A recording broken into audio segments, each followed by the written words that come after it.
Hello students, जो आज का हमारा टॉपिक है वो भी एनपीओ से रिलेटेड है। आज हम ये देखेंगे कि इनकम एंड एक्सपेंडिचर अकाउंट में किस तरीके से एडजस्टमेंट्स किए जाते हैं और कौन कौन से एडजस्टमेंट्स इसमें इम्पॉर्टेंट होते हैं। ठीक है, आज हम जो पहला कैलकुलेशन डिस्कस करने वाले हैं वो है calculation of subscription for income and expenditure account. Subscription for the current for the year means यहाँ पे क्या है, आज हम क्या डिस्कस करने वाले हैं कि subscription income and expenditure account में कितना जाएगा और सब्सक्रिप्शन जो हम कैलकुलेट कर रहे हैं या जो अमाउंट हमको मेंबर्स से मिला है वो करंट ईयर के लिए कितना है। करंट ईयर के लिए कितना है मतलब उस ईयर में हमको टोटल कितना सब्सक्रिप्शन मिल जाना चाहिए था। ठीक है, तो यहाँ दो तरीके के कैलकुलेशन हो सकते हैं या किए जाते हैं जो प्रैक्टिकली आपको अपने क्वेश्चंस में देखने को मिलेंगे। पहला है when only subscription received given in receipt and payment account. आपको पहले ही बताया गया है कि जो सब्सक्रिप्शन है वो आपको कहाँ से मिलेगा, रिसीप्ट एंड पेमेंट अकाउंट से, क्योंकि इनकम एंड एक्सपेंडिचर अकाउंट हम रिसीप्ट एंड पेमेंट अकाउंट के हेल्प से प्रिपेयर करते हैं। तो when only subscription received given in receipt and payment account, अगर हमको सिर्फ सब्सक्रिप्शन रिसीव्ड वर्ड कहाँ दिखाई देगा, रिसीप्ट एंड पेमेंट अकाउंट में दिखाई देगा और उससे रिलेटेड हमारे पास एडजस्टमेंट्स अवेलेबल होंगे। क्या होंगे, adjustments. Either receipt and payment account में डिस्प्ले हो रहा होगा या तो आपको एडजस्टमेंट्स में ये डिस्प्ले हो रहा होगा। तो आपको किस तरीके से इसको एडजस्ट करना है, किसके लिए, इनकम एंड एक्सपेंडिचर के लिए। क्या फाइंड आउट करने के लिए, calculation of subscription for the year. उस ईयर के लिए आपको टोटल सब्सक्रिप्शन कितना मिलने वाला है। तो चलिए अब हम लोग कैलकुलेशन शुरू करते हैं। सबसे पहले हमको क्या करना है, यहाँ पर लेना है कि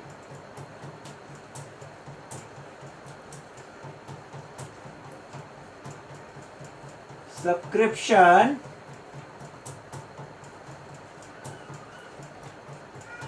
रिसीव,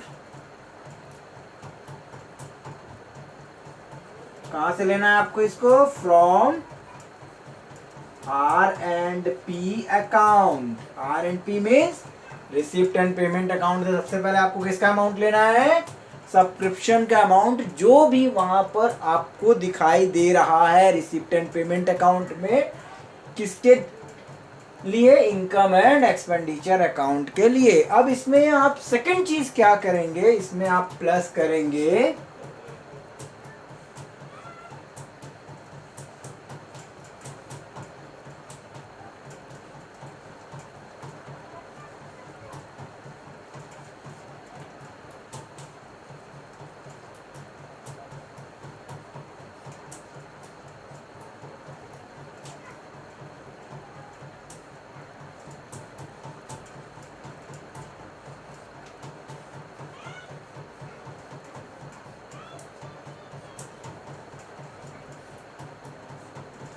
आउटस्टैंडिंग सब्सक्रिप्शन, ऐसे सब्सक्रिप्शन को ऐड करेंगे जो करंट ईयर में ड्यू है या मिलना बाकी है। ठीक है,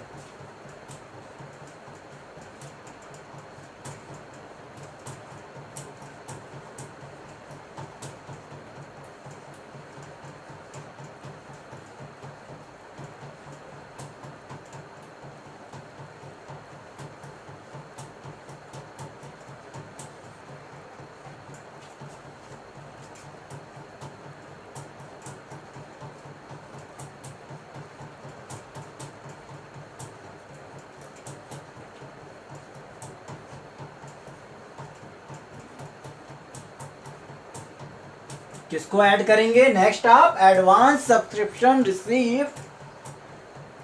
रिसीव्ड इन प्रीवियस ईयर, जो आपको प्रीवियस ईयर में मिल चुका है ऐसे सब्सक्रिप्शन को भी आप ऐड कर लेंगे। क्यों ऐड कर लेंगे? इसका सबसे मेन रीज़न जो है, या जो एक्चुअल रीज़न है, वो इसलिए है कि जब आप कोई अमाउंट पिछले साल एडवांस में लेते हैं तो आप ये मानकर चलते हैं कि वो एडवांस आपका नेक्स्ट ईयर के लिए है, वो इस ईयर को बिलोंग नहीं करता है, तो उसे आप नेक्स्ट ईयर में ये मानकर माइनस कर देते हैं कि ये इस ईयर को बिलोंग नहीं करता। इसका मतलब वो अमाउंट आपको नेक्स्ट ईयर नहीं मिलने वाला। नेक्स्ट ईयर में जब आप आएंगे या उस पर्टिकुलर ईयर में जब आप आएंगे तो आपको क्या मानना पड़ेगा, ये एडवांस तो पहले ही मिल चुका है, अब ये दोबारा नहीं मिलेगा, तो हमारी इतनी इनकम जनरेट हो चुकी है और वो हमारे टोटल इनकम जो भी हमको इस साल मिलने वाला है उसमें हम उसको ऐड कर देंगे। Is it clear? इसके बाद आपको इसको टोटल करना है, ठीक है। अब यहाँ पर आप कुछ चीजों को माइनस करेंगे। कुछ चीजों को माइनस करेंगे मीन्स ऐसी चीजों को आप डिडक्ट कर देंगे जो आपके लिए इम्पोर्टेंट नहीं है। Is it clear? नहीं, ऐसी चीजों को माइनस करेंगे जो सब्सक्रिप्शन आपको ऑलरेडी मिल चुका है या उस ईयर को बिलोंग नहीं करता है। कौन सा सब्सक्रिप्शन को माइनस करना है? ऐसे सब्सक्रिप्शन को जो आपको उस ईयर मिल चुका है लेकिन वो उस ईयर को बिलोंग नहीं करता है, वो आपके सब्सक्रिप्शन में इंक्लूड होना चाहिए, ठीक है, तभी आप उसको डिडक्ट करेंगे। अगर सेपरेटली दिया हुआ है तो आप उसको डिडक्ट नहीं करेंगे क्योंकि उसके लिए फिर एडजस्टमेंट की रिक्वायरमेंट नहीं होगी। आपको करना क्या है, सिर्फ और सिर्फ जो भी टोटल आएगा इनके एडिशन के बाद उसमें से आपको ऐसे सब्सक्रिप्शन को माइनस कर देना है जो इस ईयर को बिलोंग नहीं करते हैं लेकिन इस ईयर रिसीव हो गए हैं। सबसे पहले आप इसमें माइनस करेंगे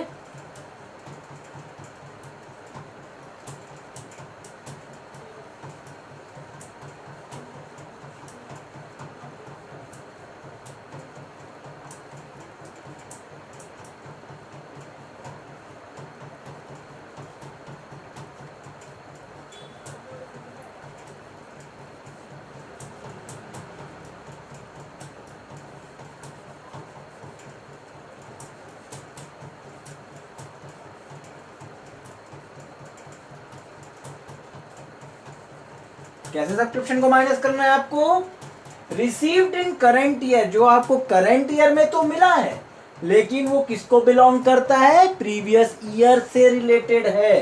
मींस आपको प्रीवियस ईयर का कोई भी सब्सक्रिप्शन इस साल के रिसिप्ट एंड पेमेंट अकाउंट में अगर दिया है तो आप उसको उस सब्सक्रिप्शन से क्या कर देंगे, डिडक्ट कर देंगे, यदि वो सब्सक्रिप्शन आपका टोटल सब्सक्रिप्शन में इंक्लूड होगा तब।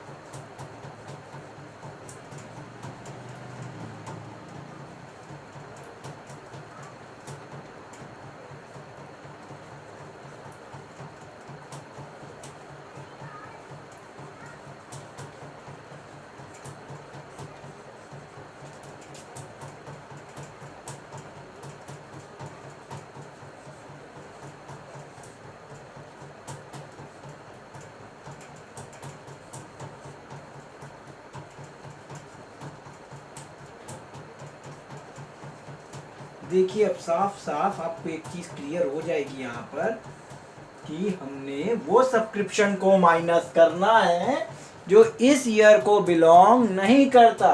तो एडवांस सब्सक्रिप्शन हमने कौन सा वाला माइनस किया है, उस एडवांस सब्सक्रिप्शन को हमने माइनस किया जो रिसीव्ड इन करंट ईयर। कब रिसीव हुआ है, करंट अकाउंट ईयर में रिसीव्ड हो चुका है लेकिन वो नेक्स्ट ईयर को बिलोंग करता है या वो अमाउंट नेक्स्ट ईयर से रिलेटेड है, इसलिए हमको ऐसे सब्सक्रिप्शन को हमारे रिसिप्ट एंड पेमेंट अकाउंट्स में से जब हम income and expenditure account prepare करते हैं तब डिडक्ट कर देना चाहिए। उसका रीज़न क्या है? क्योंकि हमको चाहिए सिर्फ उस साल हमको टोटल सब्सक्रिप्शन कितना मिलने वाला था, मिल गया नहीं।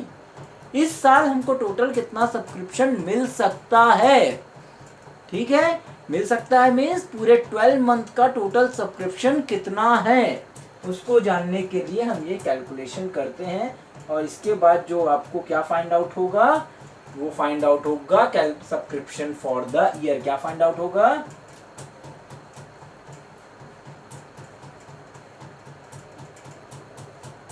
Subscription for the year. इस आप इस फॉर्मेट को बुक से भी या मैंने जो बताया उस तरीके से भी लिख सकते हैं।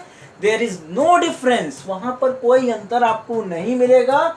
लेकिन मैं जो आपको आगे बताने वाला हूं उससे आपको समझ में आएगा कि हम और सब्सक्रिप्शंस के साथ किस तरीके से डील कर सकते हैं। हमारे लिए इजीएस्ट वे क्या होगा, हम इसके डिफरेंट प्रैक्टिकल प्रॉब्लम्स को क्या करेंगे, डिस्कस करेंगे।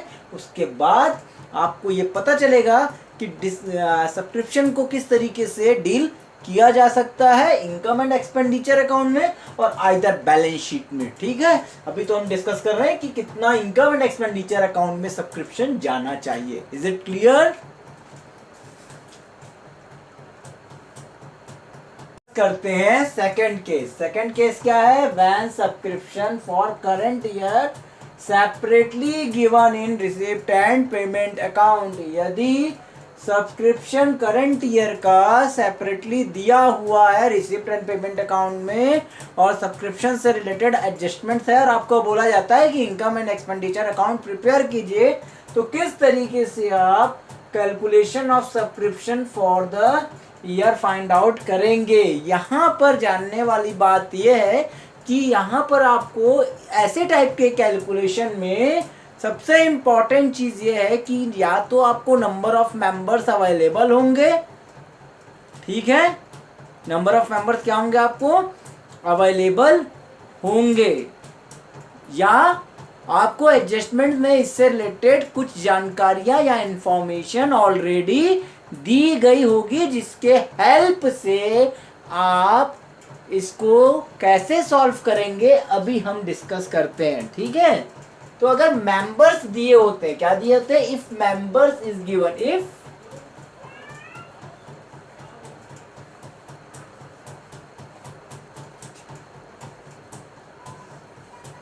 अगर क्या दिया है, नंबर ऑफ मेंबर आपको पता है या उनके मेंबर्स आपको पता है, तो आप किस तरीके से कैलकुलेट करेंगे? तब आपको एक कैलकुलेशन करना है यहाँ पे, ठीक है, जितने मेंबर्स दिए हुए हैं उनसे मिलने वाला कितना अमाउंट है पर मेंबरशिप फी आपको वहां पर दी गई होगी।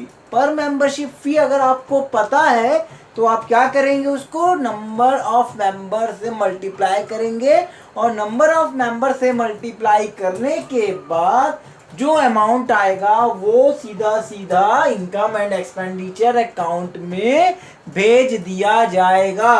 किस तरीके से भेजा जाएगा अभी हम आपको बताते हैं। आपको करना क्या है यहाँ पर,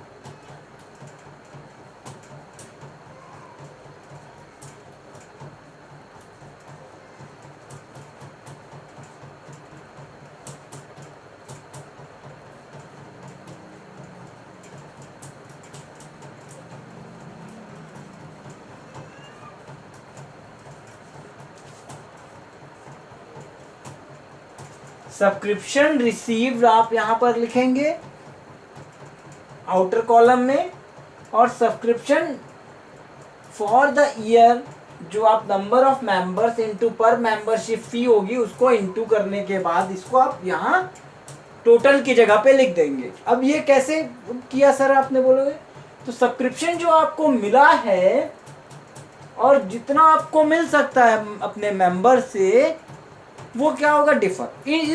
इन दिस केस ये हमेशा कम होता है। क्या होता है, ये कम होता है। अगर मेंबर दिए हुए तो करंट ईयर का अगर अवेलेबल भी ज़्यादा नहीं हो सकता, या तो बराबर होगा या तो कम होगा। ठीक है, इससे आपको ये पता चलता है कि करंट ईयर में आपका total outstanding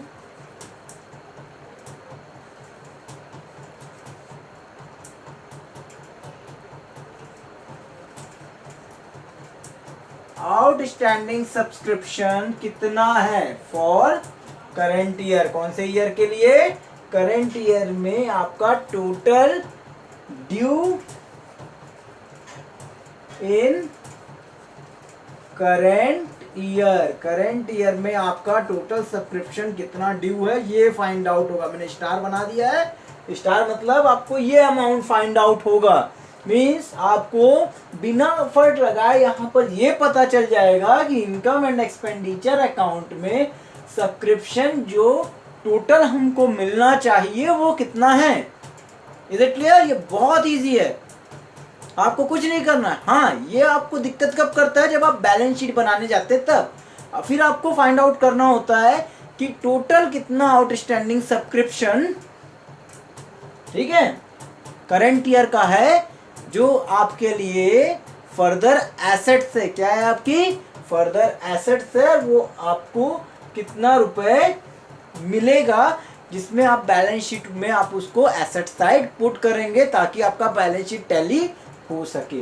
is it clear, ठीक है, ये कैलकुलेशन यहीं तक है। ठीक है, इसमें एक और केस आता है, देखिए इसको अच्छे से देखिए आप। इसमें सिर्फ आपको करना कुछ नहीं है, जब आपको नंबर ऑफ मेंबर्स दिए हुए पर मंथ मेंबरशिप फी, पर मेंबरशिप फी से आपको इसको क्या करना है, इनटू करना है। और अगर आप इसको इनटू करते हैं तो आपको क्या मिल जाएगा, सब्सक्रिप्शन फॉर द ईयर, जिस ईयर के लिए आप इनकम एंड एक्सपेंडिचर अकाउंट बना रहे हैं वो टोटल सब्सक्रिप्शन आपको मिल जाएगी। और उसके बाद आपको करना कुछ नहीं है, उस सब्सक्रिप्शन से आप इसको माइनस कर सकते हैं, आप उल्टा भी बना सकते हैं इसको, तो आपको आउटस्टैंडिंग मिलेगी। लेकिन हम क्या फाइंड आउट कर रहे हैं, calculation of subscription for the year, इसीलिए मैंने इसको टोटल के कॉलम पे रखा है। ठीक है,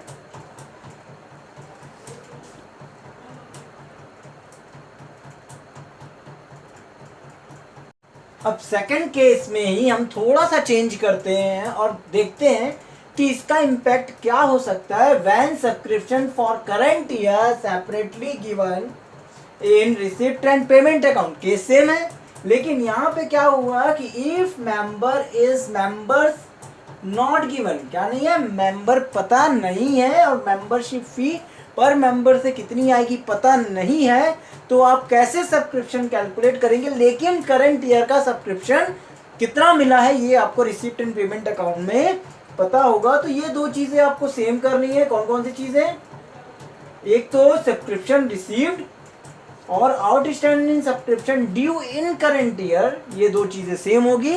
इसमें आप एक चीज और ऐड करेंगे, एडवांस